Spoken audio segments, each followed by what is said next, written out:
Hello बच्चों। तो कैसे हैं आप लोग? उम्मीद करता हूँ आप लोग बहुत अच्छे होंगे। तो आज की इस वीडियो में हम पढ़ने वाले हैं control and coordination class 10th का बहुत ही इंपॉर्टेंट एमसीक्यू क्वेश्चन, जो कि कॉम्पिटिटिव एग्ज़ाम के लिए तो इम्पॉर्टेंट हैं ही, लेकिन अब बोर्ड एग्ज़ाम के लिए भी इम्पॉर्टेंट हो गए हैं। क्योंकि आपको पता होना चाहिए कि बोर्ड एग्ज़ाम में भी अब टर्म 1 और टर्म 2 करके पेपर होने लगा है, जिसमें एमसीक्यू क्वेश्चन भी पूछे जा रहे हैं। तो उस पॉइंट ऑफ व्यू से भी ये बहुत ही इंपॉर्टेंट हो जाता है कि आपको एमसीक्यू क्वेश्चन पे अच्छी कमांड होनी चाहिए। तो आज हम डिस्कस करने वाले हैं कंट्रोल एंड कोऑर्डिनेशन चैप्टर का क्वेश्चन। बहुत ही इजी क्वेश्चंस आते हैं, ज़्यादा लेंदी क्वेश्चन, हार्ड क्वेश्चंस नहीं आते हैं। और बच्चों को अगर नहीं आता है तो गलत भी करके आ जाते हैं, लेकिन अगर आप पढ़ के गए होंगे तो आप इजीली नंबर गेन कर सकते हैं। तो ऐसे ही हम क्वेश्चंस की सीरीज चलाने वाले हैं सारे चैप्टर के बारे में। तो अगर आप हमारे चैनल पर नए हैं तो प्लीज़ चैनल को सब्सक्राइब कर लें, वीडियो को लाइक करें और अपने दोस्तों के साथ शेयर ज़रूर करें। तो चलिए वीडियो को शुरू करते हैं। और हमारा जो फर्स्ट क्वेश्चन है, what is the function of pituitary gland. तो जो पिट्यूटरी ग्लैंड होता है उसका फंक्शन क्या होता है? To develop sex organs in male, to stimulate growth in all organs, to regulate sugar and salt levels in our body, to initiate metabolism in the body. तो इनमें से क्या होता है फंक्शन पिट्यूटरी ग्लैंड का? तो हम कुछ टाइम दे रहे हैं आपके लिए। आप क्वेश्चन को पढ़िए, समझिए और आंसर सोचिए। उसके बाद हम आंसर को रिवील कर देंगे। तो जो पिट्यूटरी ग्लैंड का फंक्शन होता है वो ग्रोथ का फंक्शन होता है। अब ग्रोथ ये करती कहाँ पे है? तो हमारे जितने भी ऑर्गन्स होते हैं उनका ये ग्रोथ करती है। तो उस हिसाब से हमारा जो ऑप्शन होगा, to stimulate growth in all organs, मतलब कि ऑप्शन नंबर बी जो होगा वो करेक्ट आंसर हो जाएगा। ठीक है, अगले क्वेश्चन की तरफ बढ़ते हैं।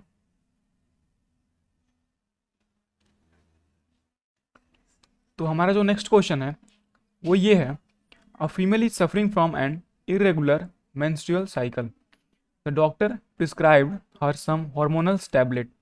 Which option shows that the hormones she lack in her body is from endocrine gland? तो देखिए, फीमेल्स में मेंस्ट्रुअल साइकिल होता है हर मंथ्स में।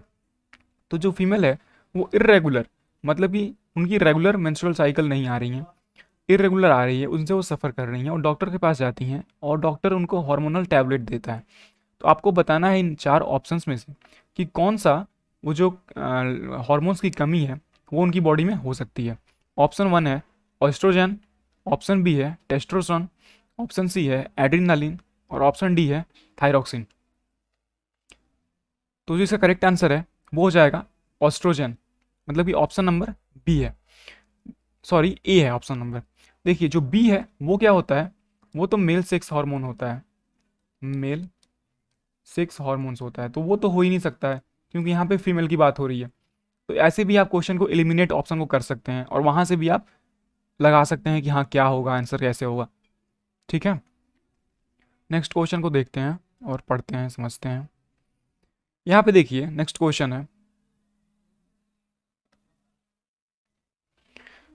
when we touch the leaves of the touch me not plant, they begins to fold up and droop. How does the plant communicate the information of touch? तो यहाँ पे देखिए, आपने एक प्लांट का नाम सुना होगा टच मी नॉट, जिसको हिंदी में बोलते हैं छुई मुई। मतलब जैसे ही आप उसको टच करते हैं वैसे ही उसकी पत्तियाँ जो होती हैं वो मुरझा जाती हैं। तो वहाँ पे क्वेश्चन यही पूछ रहा है कि जब हम किसी टच मी नॉट प्लांट के पत्तियों को टच करते हैं तो क्या होता है, उसकी जो पत्तियाँ होती हैं वो ड्रूप हो जाती हैं, मतलब कि मुरझा जाती हैं। How does the plant communicate the information of touch? तो जो पौधे होते हैं वो कैसे इन्फॉर्मेशन कम्युनिकेट कर रहे हैं? ठीक है, तो यहाँ पे काफ़ी लंबे चौड़े ऑप्शंस दिए गए हैं, आप उनको एक बार जरूर पढ़िएगा। जो इसका करेक्ट आंसर है वो मैं बता दे रहा हूँ, वो हो जाएगा the plants uses electrical chemical signals to transfer information from cells to cells. इसका जो ऑप्शन है बी जो है वो करेक्ट हो जाएगा। प्लांट्स क्या करते हैं, इलेक्ट्रिकल सिग्नल को ट्रांसफर करते हैं अपने सेल के सारे पार्ट्स में। नेक्स्ट क्वेश्चन देखते हैं। नेक्स्ट क्वेश्चन है, which part of the brain, which part of the brain control blood pressure? मतलब कि ब्रेन का कौन सा पार्ट जो होता है वो ब्लड प्रेशर को कंट्रोल करता है? तो जो फर्स्ट है स्पाइनल कॉर्ड, स्कल, हाइपोथैलेमस, और बी ऑप्शन जो है cord, skull, cerebrum, C option pons, medulla और सेरिब्लम, और D option pons, medulla, pituitary. तो जो इसका करेक्ट ऑप्शन हो जाएगा वो हो जाएगा option number C, pons, medulla and cerebellum. ये क्या करता है, हमारे बॉडी में ब्लड प्रेशर के लेवल को कंट्रोल करता है, ब्लड प्रेशर कंट्रोल करता है। ठीक है, अगले क्वेश्चन को पढ़ते हैं। यहाँ पे देखिए, पेन का कलर चेंज कर लेता हूं मैं। Organism depend on hormones as well as electrical impulses for the transmission of signals from brain to the rest of the body। जितने भी ऑर्गेनिज्म होते हैं, मतलब जितने भी जीव जंतु होते हैं, वो डिपेंड होते हैं हॉर्मोन्स पे और साथ ही साथ इलेक्ट्रिकल इम्पल्स पे। किसके लिए? सिग्नल के ट्रांसमिशन के लिए ब्रेन से रेस्ट ऑफ द बॉडी में। What can be likely advantage of hormones over electrical impulses. अब यहाँ पे पूछ रहा है कि क्या एडवांटेज हो सकता है हॉर्मोन्स का इलेक्ट्रिकल इम्पल्स पे। ठीक है, फर्स्ट ऑप्शन है it is secreted by all types of cells present in the body. ठीक। बी ऑप्शन है it is secreted by stimulated cells and reaches all cells of the body. C option है it is relay to the target organ faster than electrical impulse. और D option है it does not depends on external stimulus to be generated in the cell. तो आपको बताना है इसका correct answer क्या हो जाएगा। तो जिसका करेक्ट आंसर है वो हो जाएगा option number B, it is secreted by stimulated cells and reaches all cells of the body. ये जो होता है वो स्टिमुलेटेड सेल्स के द्वारा सिक्रेट किया जाता है और सारे इस बॉडी के सेल्स में पहुंच आ जाता है। ओके, तो जो ऑप्शन नंबर बी है वो हमारा करेक्ट आंसर है। ओके, 5 क्वेश्चन हो गए। अब हम बढ़ते हैं 6 क्वेश्चन की तरफ। Movement of sunflower in accordance with the path of sun is due to.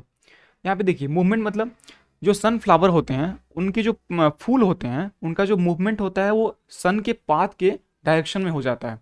ठीक है, मतलब जिधर से धूप आ रही है उधर वो अपने आप को मूव कर लेते हैं, अलाइन कर लेते हैं। तो वो पूछ रहा है किस कारणवश होता है। Chemotropism, geotropism, phototropism and hydrotropism. तो आपको बताना है इनमें से कौन सा ऑप्शन करेक्ट हो जाएगा। तो देखिए, जो इसका करेक्ट आंसर है वो हो जाएगा ऑप्शन नंबर सी।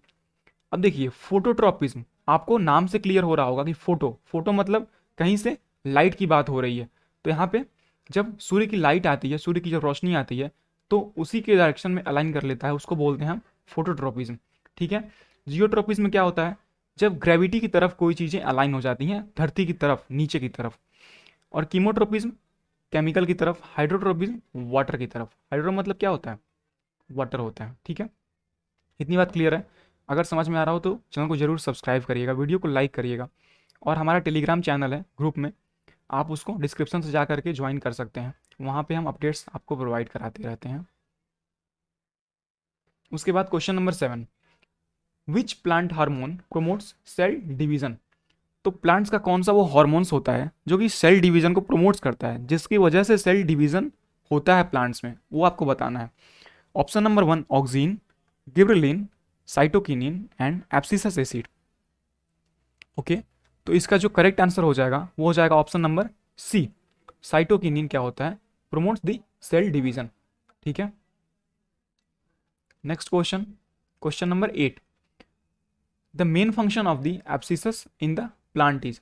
अब देखिए, जो एब्सिसस एसिड होता है उसका मेन फंक्शन क्या होता है प्लांट्स में, वो क्या काम करता है, वो मुख्य किस चीज़ के लिए बनाया जाता है प्लांट्स में। तो जो ए ऑप्शन है टू प्रमोट सेल डिवीजन, ये तो होगा नहीं, हमने पहले देखा है, अभी जस्ट पीछे वाले क्वेश्चन में क्या देखा है कि सेल डिवीजन किसके द्वारा होता है। तो सेल डिवीजन जो होता है वो साइटोकिनिन के द्वारा होता है। ठीक, तो पहला ऑप्शन तो ऐसे ही क्लियर आउट हो गया, मतलब कि ये गलत होने वाला है। तो अगर आपको आता रहेगा क्वेश्चन तो आप ऐसे भी क्वेश्चंस को एलिमिनेट कर सकते हैं और बता सकते हैं कि हाँ ये तो पक्का ही नहीं होगा, मैं पढ़ा हुआ हूँ, इतना तो नहीं होने वाला है। तो बाकी बचा 3 option, to inhibit growth, to promote growth of stem, to increase the length of the cells. अब इनमें से कोई ना कोई एक ऑप्शन जरूर होगा। तो इसका जो करेक्ट ऑप्शन हो जाएगा वो हो जाएगा बी, इनहिबिट ग्रोथ। जो एब्सिसस एसिड होता है वो ग्रोथ को, मतलब कि प्लांट के ग्रोथ में मदद करता है। क्लियर है? Okay, next question, any change in the environment to which an organism responds is called. Question क्या पूछ रहा है पहले ये समझिए, any change in the environment to which an organism respond. हमारे इन्वायरमेंट में, हमारे वातावरण में कोई भी चेंजेस होते हैं उस पर ऑर्गेनिज्म रिस्पॉन्ड करता है, चेंजेस के अकॉर्डिंग रिस्पॉन्ड करता है, उसको क्या बोलते हैं? तो उसको सिंपल सा है, सब लोगों को पता है, ए ऑप्शन हो जाएगा इसका, तो स्टिमुलस बोलते हैं। क्योंकि कोऑर्डिनेशन तो होगा नहीं, रिस्पॉन्स होगा नहीं, हॉर्मोन्स तो होंगे नहीं, हॉर्मोन्स तो बॉडी के अंदर रिलीज होते हैं, ठीक है। तो बहुत ही सिंपल क्वेश्चन था ये तो। लेकिन हाँ, सिंपल क्वेश्चन है, इसको हल्के में ना लीजिएगा, क्योंकि बहुत सारे बच्चों को नहीं पता होता है तो वो गलत भी कर देते हैं। अब देखते हैं last but not least 10th question. A part of body which responds to the instruction sent from nervous system is called. Body का कौन सा पार्ट होता है जो कि इंस्ट्रक्शन को रिस्पॉन्ड करता है नर्वस सिस्टम से? तो इसका जो करेक्ट आंसर हो जाएगा वो हो जाएगा इफेक्टर, ठीक है। इफेक्टर का काम क्या होता है कि हमारे इंस्ट्रक्शन को क्या करता है, सेंड फ्रॉम नर्वस सिस्टम, वो नर्वस सिस्टम से सेंड कर देता है, ठीक है। तो ये रहे 10 मोस्ट इंपॉर्टेंट क्वेश्चंस। आपको अगर कोई भी क्वेश्चन में डाउट हो या फिर किसी तरह का डाउट हो तो कमेंट सेक्शन में आप पूछ सकते हैं, और हमारे टेलीग्राम चैनल को डिस्क्रिप्शन से जरूर ज्वाइन कर लीजिएगा, ताकि आपको वीडियो का अपडेट मिलता रहे। और हमारे चैनल को जरूर सब्सक्राइब करिएगा, वीडियो को लाइक करिएगा। कुछ भी डाउट हो कमेंट सेक्शन में आप पूछ सकते हैं। ऐसे ही क्वेश्चन की सीरीज हम आपके लिए प्रोवाइड करा रहे हैं। थैंक यू सो मच, आप लोग पढ़ते रहिए, तब तक मिलते हैं नेक्स्ट वीडियो में। धन्यवाद।